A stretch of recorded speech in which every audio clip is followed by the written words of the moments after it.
इस वक्त की बड़ी खबर आपको बता दें, आज शाम दिल्ली बीजेपी चुनाव समिति की बैठक है। इस बैठक में दिल्ली विधानसभा के लिए उम्मीदवारों के नाम पर चर्चा होगी।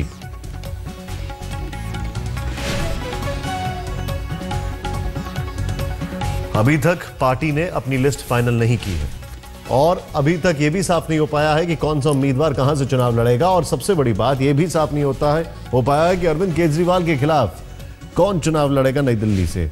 तो आज शाम बैठक है और इसमें पार्टी अपनी रणनीति और लिस्ट फाइनल कर देगी और कल जारी हो सकती है बीजेपी की पहली लिस्ट। हालांकि अब सिर्फ 3 हफ्ते का वक्त बाकी है और ऐसे में पार्टी को जो भी करना होगा बड़ा तेजी से करना होगा। एक रैली नरेंद्र मोदी की प्रधानमंत्री की हो चुकी है।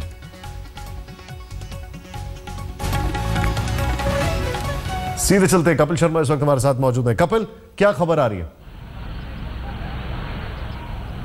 निशा, देखिए, आपसे थोड़ी देर बाद दिल्ली चुनाव समिति है, जो दिल्ली बीजेपी की चुनाव समिति है, उसकी बैठक होगी और उसमें तमाम जो उम्मीदवारों के नाम की चर्चा की जाएगी। और जो सूत्रों के हवाले से खबर मिल रही है उसमें करीब 35 नाम हैं जिनको हरी झंडी दी जा सकती है। इन 35 नामों में से करीब 25 से 26 ऐसे लोग होंगे जो पहले से विधायक हैं, मतलब जो मौजूदा विधायक हैं, सिटिंग एमएलएज हैं। और इसके अलावा 10-12 नाम ऐसे होंगे जिनका हार का अंतर पिछले चुनाव में 1000 या उससे कम रहा था। तो बीजेपी की कोशिश है, चूंकि वक्त कम है, कि कम से कम कुछ नामों का जो ऐलान है वो कल या परसों तक कर दिया जाए ताकि एक ग्राउंड पर माहौल बनना शुरू हो। क्योंकि बीजेपी के पास वक्त बहुत कम है और चूंकि कांग्रेस और आम आदमी पार्टी के मुकाबले पहले ही वो उम्मीदवारों के नाम का ऐलान करने में पिछड़ चुकी है, इसलिए कल रात को भी पार्टी अध्यक्ष अमित शाह ने देर रात तक, बल्कि यूं कहें कि अल सुबह तक, जो बीजेपी